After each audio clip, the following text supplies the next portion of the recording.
Assalamualaikum warahmatullahi wabarakatuh.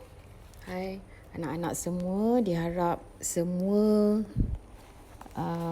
anak-anak kelas 5 Kristal sihat walafiat, dapat jaga diri masing-masing.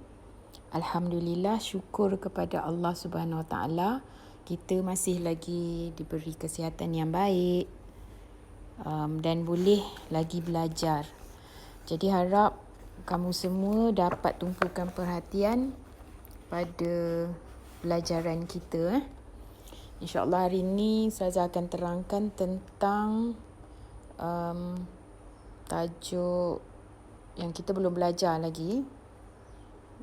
Lepas sebelum QT tu kita habiskan bab perkahwinan. Hari ini kita nak lihat pula tentang unit 4 bahagian fiqah. Tajuk talak. Talak jalan penyelesaian terakhir. Okey, anda boleh merujuk muka surat 95. Pertama ni kita lihat maksud talak. Okey, kita tengok maksud talak ialah merungkaikan ikatan perkahwinan dengan lafaz talak ataupun lafaz cerai atau yang mengandungi makna kedua-duanya. Kat sini mesti ada perkataan talak ataupun cerai. Sebagai contoh, seorang suami berkata kepada isterinya, "Aku ceraikan engkau dengan talak 1." Ataupun suami berkata, "Aku jatuhkan talak 1 kepada engkau." Jadi dalam dua-dua contoh lafaz tadi ada perkataan cerai dan juga ada perkataan talak. Okey, itu maksud talak. Kemudian kita tengok pula hukum talak. Hukum talak ni asal usulnya ialah harus. Hukum asalnya ialah harus apabila kategori talak bukan sunni atau bidai. Kemudian hukum yang kedua, talak tu menjadi wajib. Bila masanya talak tu wajib? Apabila seseorang tidak dapat melaksanakan kewajipan seperti memberi nafkah zahir dan batin kepada isteri ataupun melakukan kezaliman sehingga mengancam keselamatan isteri dia. Hukum yang ketiga iaitu sunat, apabila isteri memiliki akhlak yang buruk dan tiada cara dapat membaikinya. Maksudnya dah teruk sangat, dah puas nasihat, dah puas macam-macam cara lah suami tu buat, tapi dia tetap juga dengan berakhlak buruk. Akhlak buruk yang kat sini, akhlak yang buruk sangat-sangat lah. Mungkin dia keluar dengan lelaki lain, perangai teruk dan sebagainya kan. Jadi dah tak dapat nak dibentuk lagi, maka sunat untuk menceraikan isteri yang berakhlak buruk. Hukum yang keempat ialah haram, iaitu talak yang dilafazkan pada waktu yang diharamkan, iaitu ketika isteri dalam keadaan haid dan nifas, ataupun ketika talak tu dijatuhkan dengan tujuan untuk menganiaya isteri. Okey, yang kelimanya, hukum talak menceraikan isteri tanpa sebab atau menceraikan isteri yang solehah. Jadi itu kat situ makruh hukumnya. Kita lihat dalil dalilnya talak ni, diharuskan talak. Firman Allah Subhanahu Wa Taala, "A'udzu billahi minasyaitonir rajim. At-talaqu marratan fa imsakum bima'rufin aw tasrihum bi ihsan." Okey, itu dalilnya. Kemudian kita pergi kepada, kita tengok muka surat 98. Saya habiskan tentang talak dulu ya. Rukun dan syarat sah talak. Rukunnya terbahagi kepada 3, iaitu suami, isteri dan lafaz talak. Untuk suami tu dia ada syarat-syarat dia. Suami yang menjatuhkan talak mestilah berakal, baligh dan tanpa paksaan. Untuk isteri pula, isteri mestilah isteri yang daripada akad nikah yang sah.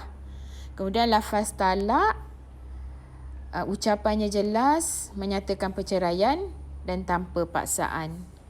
Okey, kat bawah tu ada contoh-contoh lafaz talak, lafaz sarih, lafaz kinayah dan lafaz ta'liq. Jadi lafaz talak ni dia ada 3 bahagian. Satu lafaz sarih iaitu lafaz secara terang. Seperti suami berkata, aku ceraikan engkau. Lafaz kinayah, suami cakap, kembalilah engkau ke rumah ibu bapamu. Okey, untuk lafaz kinayah ni perlukan niat. Kalau ketika suami berkata, kembalilah engkau ke rumah ibu bapamu tu, ada niat untuk cerai, maka jatuhlah talak. Tapi kalau dia tak ada niat nak cerai, cuma nak bagi pengajaran je kat isteri dia ataupun biar berpisah dulu. Bukan niat nak cerai lah, suruh balik je dulu sebab sakit hati kan. Tapi bukan tujuan nak cerai, maka tak jatuh talak.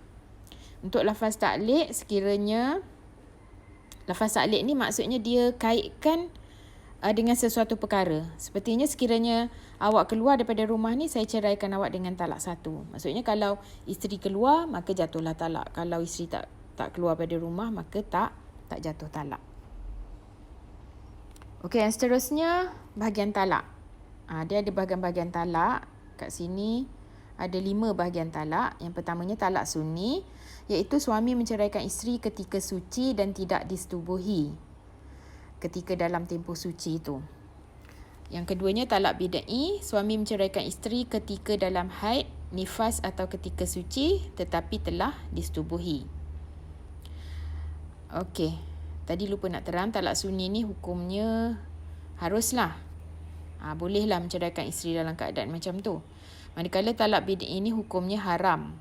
Walaupun hukumnya haram tetapi talaknya jatuh. Jadi hukum haram tu maksudnya suami berdosa lah menceraikan isteri dalam keadaan yang macam tu. Talak raj'i ini iaitu suami menceraikan isteri dengan talak 1 ataupun 2. Bermaksudnya suami boleh rujuk kembali dengan isteri dalam tempoh iddah. Talak bain pula ialah suami menceraikan isteri dengan talak 3 atau 3 kali. 3 maksudnya waktu yang berbeza-beza. Suami tidak boleh merujuk kembali isterinya. Suami boleh berkahwin kembali sekiranya isteri telah berkahwin dengan orang lain, disetubuhi dan diceraikan oleh suami yang lain tu dan tamat tempoh iddah dengan suami keduanya. Baru boleh nak berkahwin semula dengan suami yang menceraikan dia talak 3 tu. Talak ta'liq, suami menceraikan isteri dengan syarat. Apabila syarat berlaku, maka jatuhlah talak.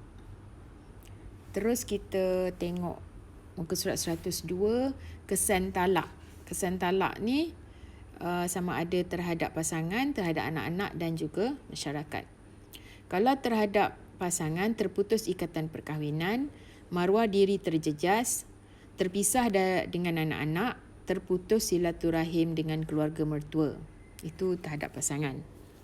Kesan terhadap anak-anak pula, terpisah dengan ibu bapa. Maksudnya mesti dia sama ada dia anak tu tinggal dengan ibu ataupun tinggal dengan bapa. Hilang kasih sayang ibu dan bapa. Anak akan mendapat tekanan perasaan atau emosi. Mungkin anak ni akan terpengaruh dengan gejala sosial. Kesan terhadap masyarakat, masyarakat akan huru-hara, timbul gejala sosial ataupun penyakit sosial. Tapi dalam pada ada kesan talak tu sebenarnya dia ada hikmah kenapa Allah mengharuskan talak. Di antara hikmah talak, memberi peluang kepada suami isteri menginsafi kelemahan masing-masing. Yang kedua, jalan penyelesaian kepada pasangan yang tak ada persefahaman lagi. Maksudnya dah tak boleh nak buat dah. Memang dah tak boleh selesai.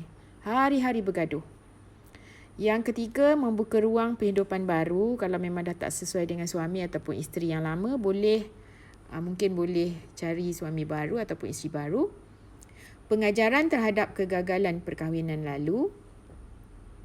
Kemudian terlepas daripada dosa kerana tidak melaksanakan tanggungjawab. Bila dah tak sesuai, benci kat isteri ataupun benci kat suami, suami tak jalankan tanggungjawab, sama juga isteri tak jalankan tanggungjawab. Okey, jadi itu dulu penerangan Ustazah. Kalau ada apa-apa yang tak faham, boleh bincangkan dalam voice chat nanti.